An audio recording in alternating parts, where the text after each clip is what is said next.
नमस्ते, मैं summer be the creator bonsai gardening channel में आपका हार्दिक स्वागत करता हूं। इस छोटी सी कड़ी में आप सीखेंगे ड्वार्फ जेड को कटिंग से कैसे उगाएं और इसकी ट्रंक लाइन को मोटा कैसे करें और इसकी बोनसाई बनाना कैसे शुरू करें। वर्षा ऋतु कटिंग उगाने के लिए सर्वोत्तम समय है। लगभग सभी पेड़ पौधे कटिंग से उगते हैं अगर उन्हें सही वातावरण मिले। बोना जेड एक ऐसा प्लांट है जिसका 99% पौधा कटिंग प्रवर्धन से ही बनता है और इसका कटिंग्स उगाने का विधि भी उतना ही सरल है। आइए सीधे चलते हैं आज का विषय पर। इससे पहले वर्षा ऋतु में मेरे पेड़ पौधों की एक छोटी सी प्रस्तुति देखिए।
आप ड्वार्फ जेड अर्थात पोर्टुलाकार या आफ्रा की किसी भी काटिंग को आसानी से उगा सकते हैं।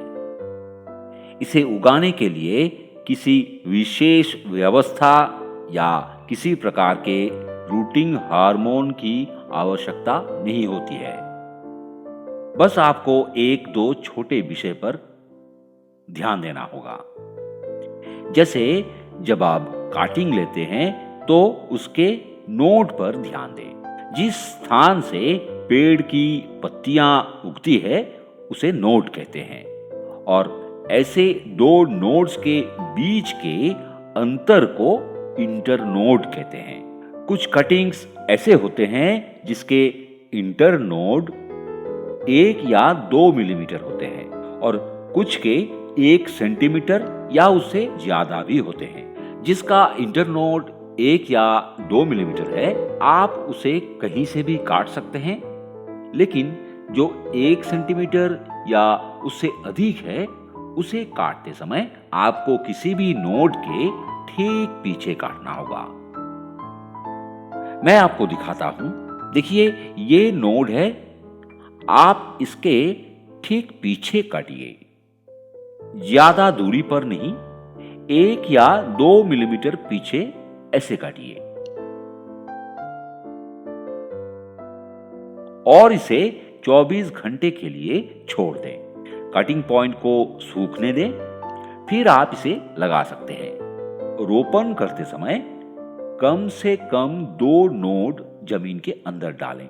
ऐसी कटिंग जब लेते हैं जिनका इंटरनोड 2 मिलीमीटर या उससे कम हो, तो आप इसे कहीं से भी काटकर लगा सकते हैं। आप ऐसी छोटी छोटी कटिंग भी लगा सकते हैं।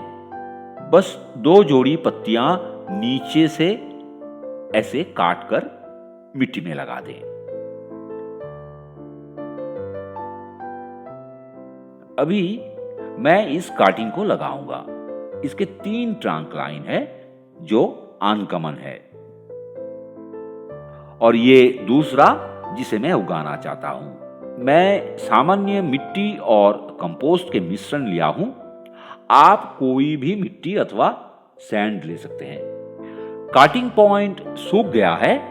अब किसी प्रकार के फंगल या बैक्टीरियल हमले की संभावना कम है। रोपण के बाद मिट्टी को इस प्रकार से दबाएं। देखिए, इस काटिंग का इंटरनोड कितना छोटा है। इसकी कम से कम 1 इंच तक मिट्टी के अंदर प्रतीत होना चाहिए। अभी इसे पानी देना है और छाया में रखना है अगले 20 दिनों के लिए। बस इतना पानी ही पर्याप्त है अगले 4-5 दिन के लिए। मिट्टी सूखने के बाद ही इसे पानी दीजिए। 2 ग्राम एनपीके 1 लीटर पानी के साथ घोलकर 15 दिनों में एक बार प्रयोग कीजिए। इसे अगले 5 से 6 महीने तक इसी पॉट में उगाएं। 5 से 6 महीने के बाद इसे एक बड़े गमले में प्रत्यारोपित करें। बड़े गमले में आपका पौधा 10 गुना बढ़ जाएगा 2 साल के अंदर मोटी ट्रंक लाइन के साथ। बोनसाई बनाने के लिए आपको इसके पॉट का आकार धीरे धीरे बढ़ाना होगा। अब मैं इस पौधे को इस टेराकोटा पॉट में ट्रांसप्लांट करूंगा। सिंडर में उगाने का लाभ देखें। इतने फाइबर रूट्स विकसित हुए हैं। यदि आप इसे मिट्टी में उगाते हैं तो आपको अधिकतर टैप रूट मिलेगी।